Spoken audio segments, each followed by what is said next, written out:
सभी को नमस्कार, गुड इवनिंग, राम राम, सत श्री अकाल। आप सभी का दिशा एकेडमी में स्वागत है। मैं संतोष सर आप सभी का दिशा एकेडमी की इस इवनिंग प्रैक्टिस सीरीज में स्वागत करता हूं। आज हम आपके बीच ईवीएस के सीटेट के ईवीएस के प्रश्न मैं लेके आया हूं। सीटेट का 12 जनवरी का जो प्रश्न है उसका सीटेट में हमने कल 15 प्रश्न लिए हुए थे, आज हम वापस से 15 प्रश्न ले रहे हैं। तो 15 प्रश्न जो 76 के बाद से 15 प्रश्न उसको आज हम चर्चा करेंगे। आइए शुरू करते हैं। आप सभी लोग ऐसे ही हमारे चैनल को लाइक करिएगा, शेयर करिएगा और सब्सक्राइब करिएगा और चैनल के साथ में सतत जुड़े रहिए ताकि हम आपके साथ में ऐसे नए नए वीडियो जो है वो लेते आते रहें और आप लोग जो है ऐसे अपनी प्रैक्टिस को एकदम बना करके रखिए, प्रैक्टिस सतत करते रहिए। चलिए शुरू करते हैं। पहला प्रश्न है यहाँ पे, आज का पहला प्रश्न है, एक अलग राज्य से एक नया लड़का अपनी आपकी कक्षा में शामिल होता है। किसी एक अलग राज्य से कोई बच्चा आता है, मान लीजिए राजस्थान से कोई बच्चा यहाँ गुजरात में आता है, तो उस राज्य से आता है जिसमें मुख्य रूप से स्थानीय छात्र हैं। वहां पे सारे बच्चे मान लीजिए गुजरात के हैं और कोई बच्चा राजस्थान से आता है। ऐसे में आप इस अवसर पर छात्रों को अनुकूलन के बारे में सिखाने के अवसर के रूप में उपयोग करना चाहिए। क्या करेंगे आप? ऐसे में कौन सी गतिविधि का उपयोग करेंगे? तो चलिए आइए देखते हैं ऑप्शंस है। स्थानिक छात्रों को नए छात्रों के साथ अपने स्कूल के नियमों को साझा करने के लिए कहेंगे। इससे क्या फायदा होगा? चलिए इसको हम गलत मानते हैं। कक्षा में नए छात्र के जीवन में विभिन्न परिवर्तनों और उन्हें कैसे संभाला जाए इसके बारे में चर्चा करें। इसके बारे में चर्चा करें। थोड़ी यह थोड़ा सही हो सकता है। चलिए आगे देखते हैं। और कोई ये क्या? कक्षा को बताएं कि नए छात्र के लिए समायोजन करना कितना कठिन है और वह सब उन्हें मदद करनी चाहिए। तो ऐसा बच्चा ऐसा नहीं कि दूसरे राज्य से आया तो उसको समायोजन करने में कठिनाई होगी, ये तो गलत है। नए छात्र से कहें कि वह कक्षा को उसके पुराने स्कूल के नियमों के बारे में बताए और नए स्कूल के नियमों से कैसे भिन्न है। इससे क्या फायदा होगा?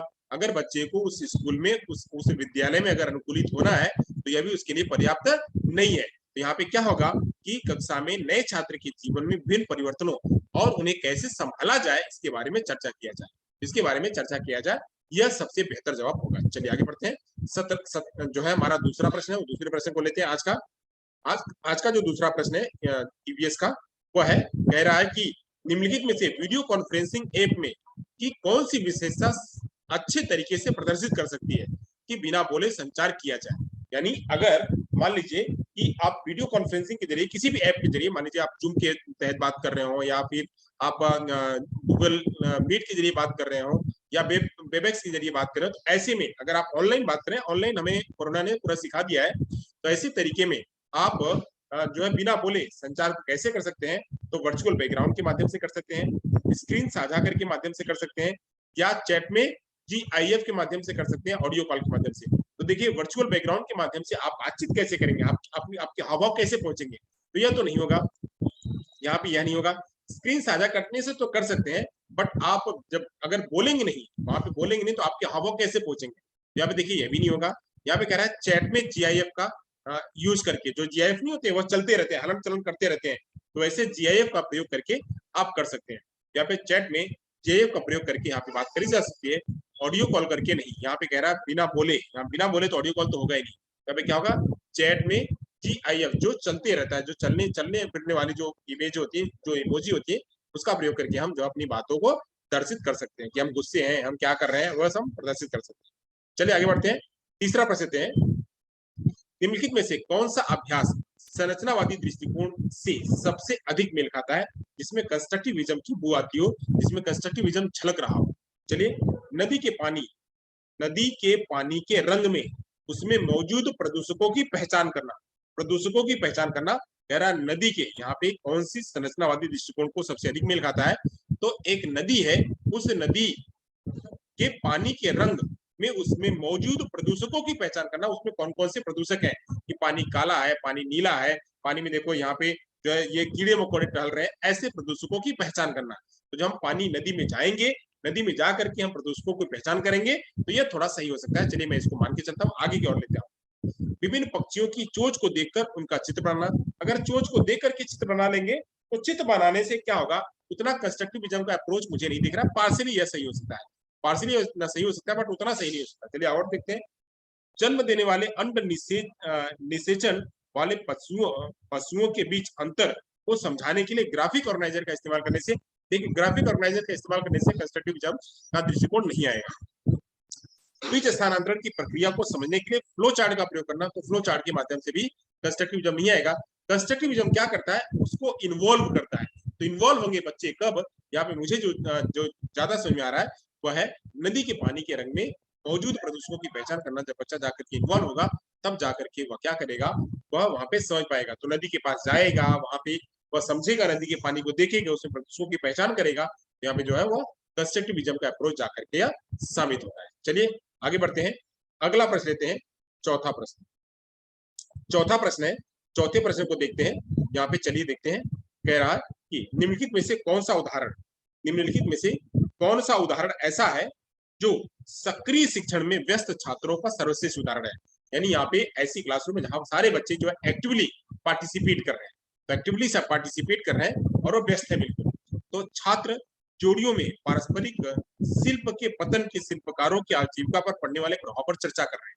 यहाँ कह रहा है कि छात्र जोड़ी में, छात्र पेयर में रह करके, यानी दो बच्चे यहाँ पे हैं, ये दो बच्चे चर्चा कर रहे हैं, फिर दो बच्चे यहाँ पे चर्चा कर रहे हैं, फिर दो बच्चे यहाँ पे चर्चा कर रहे हैं, ऐसे दो बच्चे आपस में चर्चा कर रहे हैं। कैसे कि जो पारंपरिक शिल्प है, जो पारंपरिक शिल्प है, यानी जो पुरानी जो हस्तकला है, उस हस्तकला के बारे में, जो जो पुरानी जो क्राफ्ट है, उस क्राफ्ट के बारे में चर्चा कर रहे हैं कि ऐसे शिल्पकार के ऊपर उनकी आजीविका पर प्रभाव क्या पड़ रहा है, कि ऐसे जो है वो नई टेक्नोलॉजी आ गई है, तो ऐसे लोगों पर इसका प्रभाव पड़ रहा है। तो ऐसे प्रभाव की जो है वह चर्चा करेंगे। तो मुझे जो समझ में आ रहा है वह एक सही है।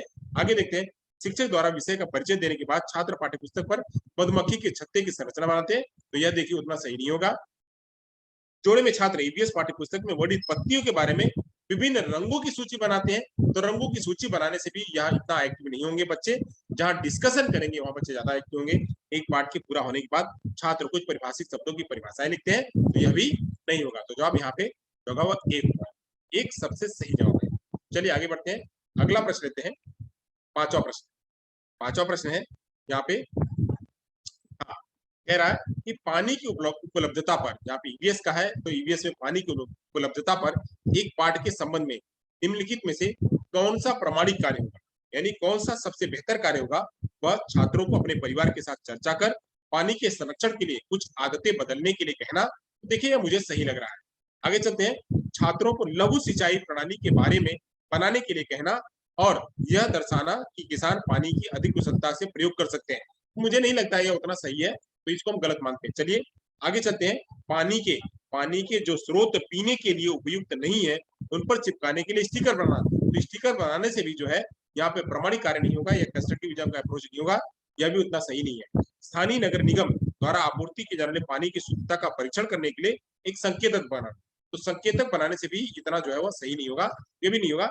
यहाँ पे जो सबसे बेहतर जवाब होगा, अपने परिवार के साथ में चर्चा करें कि पानी का संरक्षण कैसे कर सकते हैं और इसके लिए आदतें कैसे बदल सकते हैं, तो यह सबसे जो है प्रामाणिक कार्य, यही कार्य होगा पानी को बचाने में। चलिए आगे बढ़ते हैं, आगे बढ़ते हैं, छठवां प्रश्न लेते हैं। छठवें प्रश्न पर चर्चा करते हैं कि छठवां प्रश्न का जवाब क्या हो सकता है।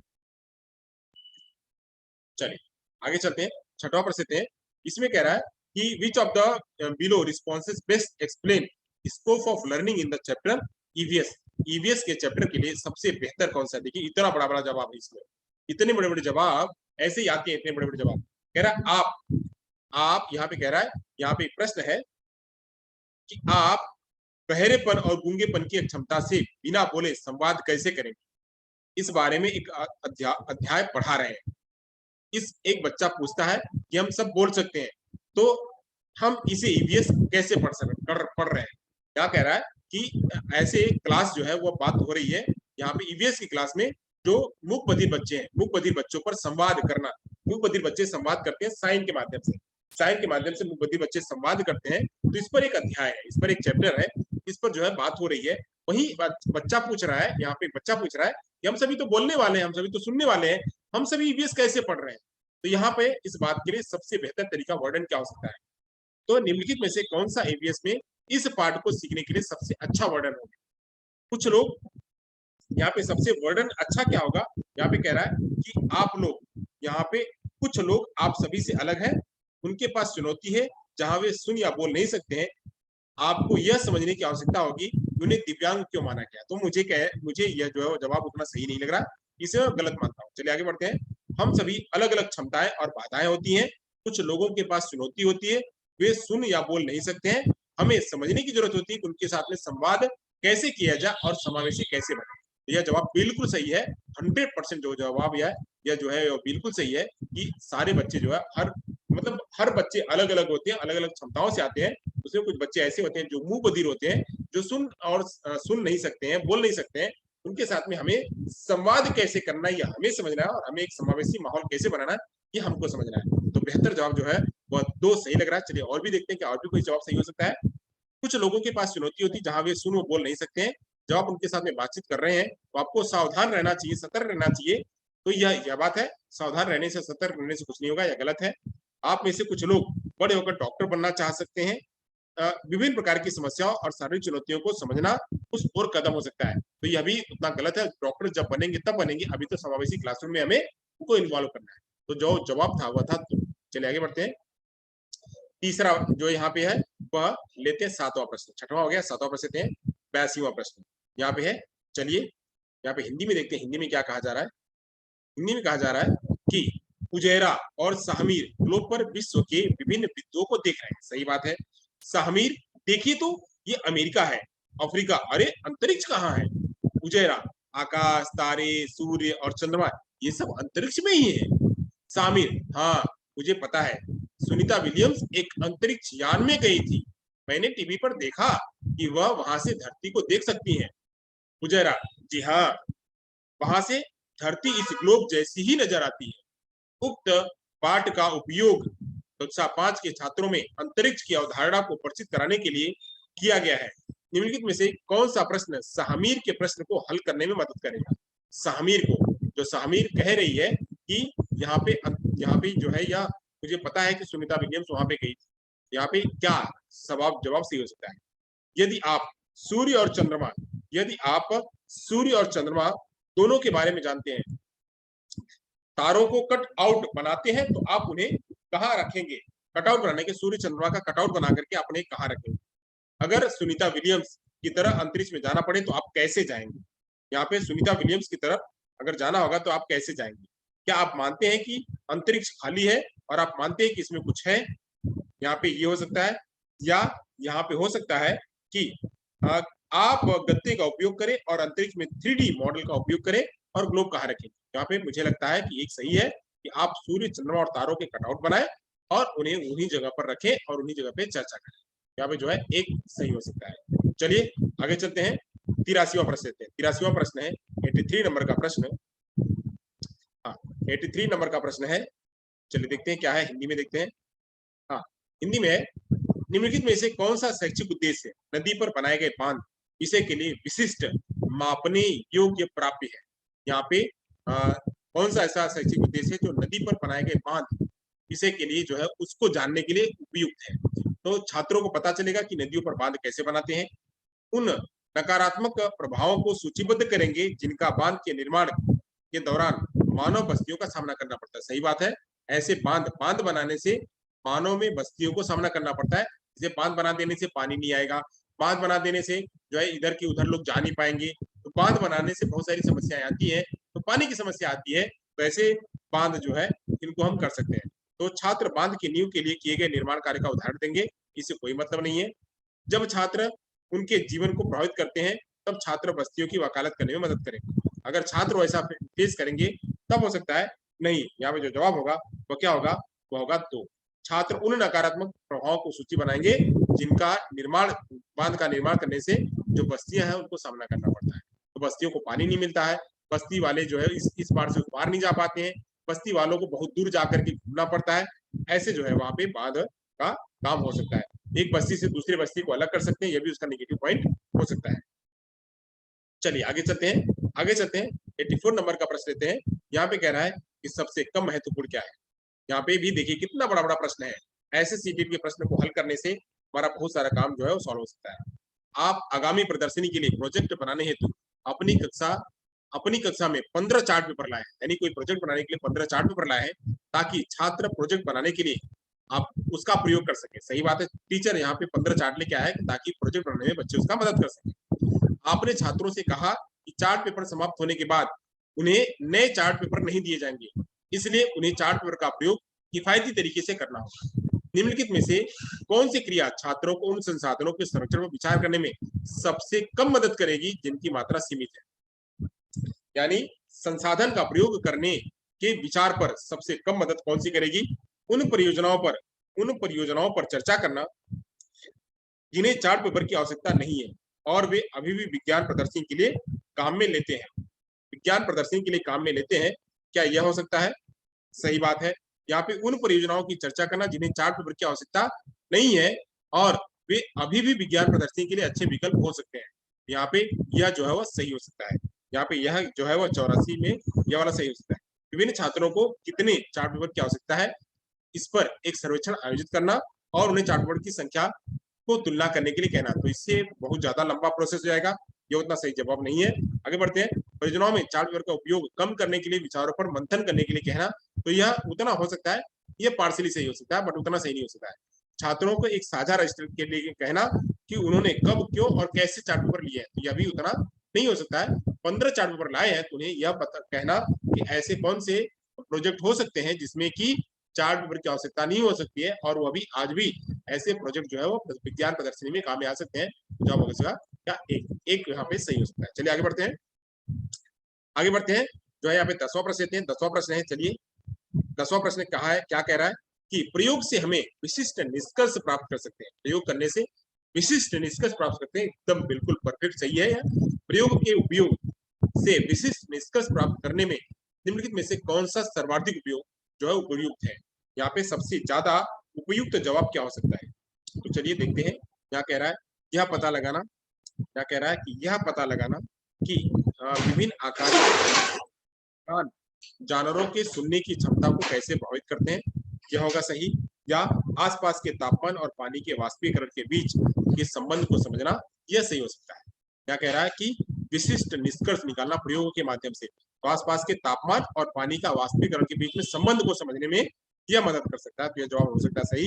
यहाँ पे यह पता लगाना कि विभिन्न आकार की जानवरों के सुनने की क्षमता कैसी होती है, तो सुनने की क्षमता निकालना समझना कठिन है, तो यहाँ पे यह उतना नहीं कर सकते हैं। एक बीज के अंकुरित होने के लिए आवश्यक दिनों की संख्या को लिखना, तो प्रयोग यह भी हो सकता है, बट यह उतना जवाब जो है वो उतना निष्कर्ष नहीं निकल पाएगा, क्योंकि अलग अलग बीजों की संख्या जो अलग अलग होती है, ये उतना नहीं होगा। तापमान और पानी के वाष्पीकरण की समस्या जो हम वो तुरंत देख सकते हैं। यह विश्लेषण करना कि विभिन्न जानवरों की त्वचा का रंग अपने परिवेश के छलावरण में करने में कैसे मदद करते हैं, यह भी प्रयोग हो सकता है, बट यह भी थोड़ा जटिल है। तो जो आसान प्रयोग है वह है, यह क्या है? दो है। सबसे बढ़िया जवाब होगा क्या होगा? दो होगा। चलिए आगे बढ़ते हैं 11वां प्रश्न पे। 11वां प्रश्न है,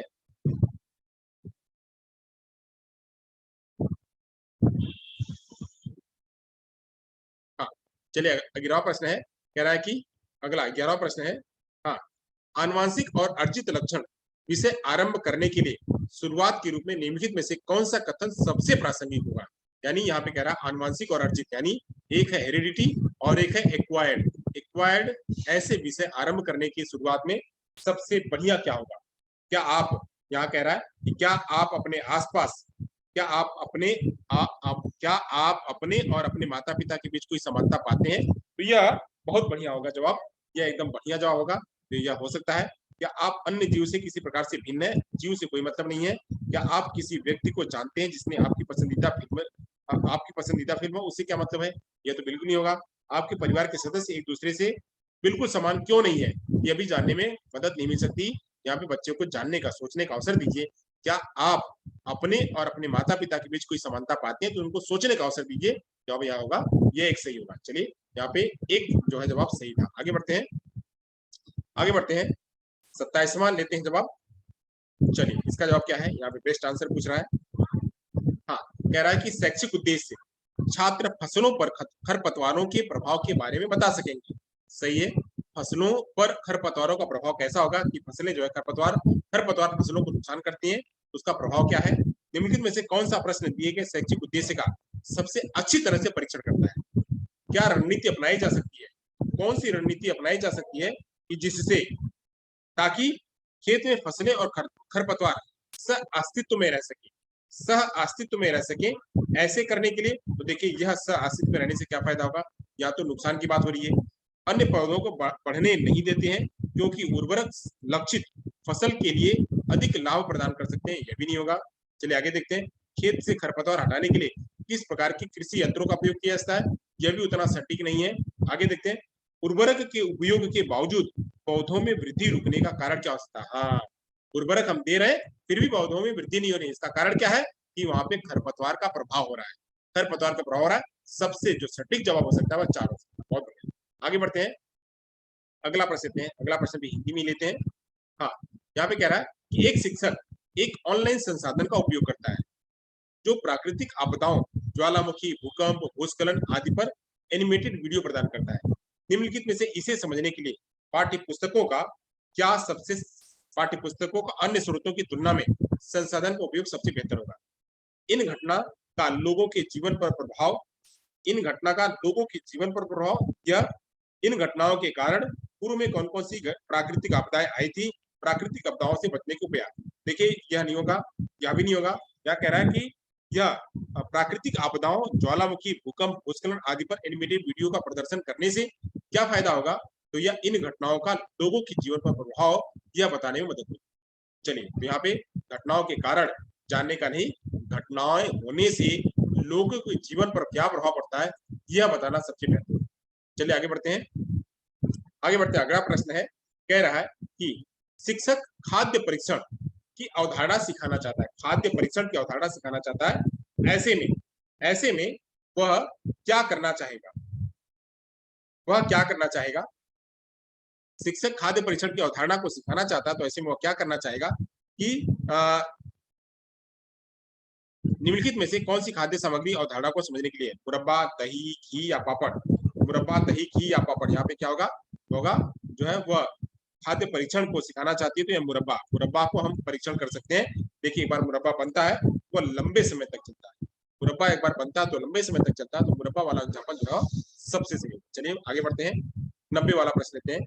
यहाँ पे कह रहा है कि सबसे बढ़िया कॉन्सेप्ट सिखाने के लिए क्या होगा। सुश्री देवो ज्योति समुदाय से प्राप्त उदाहरणों का प्रयोग करते हुए पर्यावरण में चीजों की अन्योन्यता का विचार सिखा रही है। निम्नलिखित में से कौन सा उदाहरण समझने में सबसे बेहतर है, कि वह एक डाकघर है, एक परित्यक्त इमारत है, यह है, या एक किराने की दुकान है, या एक नाली है। यहाँ पे कोई प्रश्न है, यहाँ पे कोई जवाब है। कह रहा है कि यहाँ पे कह रहा है कि देवो ज्योति is teaching the idea of interdependence of things in the environment using example from the community। वह एक समुदाय का उदाहरण लेकर के यह सिखाती है कि वातावरण से लोग कैसे एक दूसरे के साथ में एक दूसरे पर निर्भर रहते हैं। यह सिखाने के लिए वह क्या होगा, यह सिखाना चाह रही है कि लोग एक दूसरे पर पर्यावरण पर कैसे निर्भर होते हैं, यह सिखाने के लिए क्या होगा। तो एक डाकघर होगा, डाकघर से उतना महत्व नहीं होगा। एक परित्यक्त इमारत, यह भी नहीं होगा। एक किराने की दुकान ले सकती है कि देखिए किराने की दुकान पे लोग जाते हैं, वहां पे क्या क्या सामान लेते हैं, तो या क्या हमें चावल लेना पड़ता है, हमें गेहूं लेना पड़ता है, हमें ये सब्जियां हमें लेनी पड़ती है, हमें मसाले लेने पड़ते हैं, तो हमें हमारे पास यह नहीं है, हम वहां जाकर के लेते हैं। तो ऐसे ही बहुत सारी ऐसी चीजें हैं जो कि हम पर्यावरण से ला करके लेते हैं। जैसे देखिए मसाला है, मसाला पर्यावरण से बनता है। जो देखिए यहाँ पे धान, चावल, गेहूं है, ये सब कहाँ मिलते हैं, वहां से लेते हैं। तो हम किराने की दुकान पर जा करके बच्चों को ये सारी बातें समझा सकते हैं। तो किराना की दुकान जो है सबसे बेहतर एग्जाम्पल होगा, एक नाली बेहतर एग्जाम्पल नहीं होगा। तो सबसे जो सटीक जवाब होगा वह क्या होगा, 3 होगा। चलिए बहुत बढ़िया, जवाब क्या था यहाँ पे, 3। तो ऐसे ही यहाँ पे ईवीएस के 15 प्रश्न होते हैं समाप्त। आप सभी लोगों ने बहुत बढ़िया से ध्यान से 15 प्रश्नों को सोचा है, समझा है, और इस पर जो है आप लोगों ने अपना विचार लिया है। तो आप सभी लोग ऐसे ही हंसते रहिए, मुस्कुराते रहिए और ज्ञान लेते रहिए, तथा देखते रहिए दिशा एकेडमी ज्ञानवर्धक शो। और आप हमें इस वीडियो के माध्यम से आपको ये वीडियो कैसी लगी है, आपने इस वीडियो के माध्यम से ईवीएस के जो 15 प्रश्न देखे हैं, इससे आपको क्या समझ में आया है, क्या आपको अच्छा लगा है, उसके लिए आप लोग जो है लाइक करिएगा, कमेंट करिएगा चैट बॉक्स में, और साथ साथ में इस वीडियो को बहुत ज्यादा लोगों तक शेयर करिएगा ताकि वीडियो का जो व्यू है वो बढ़े। आप सभी लोग का बहुत बहुत धन्यवाद। आप सभी लोग अपने आसपास साफ सफाई रखिए और जो छोटे अबोल प्राणी हैं उनको पानी पिलाइए। आप सभी का बहुत बहुत धन्यवाद। Thank you so much.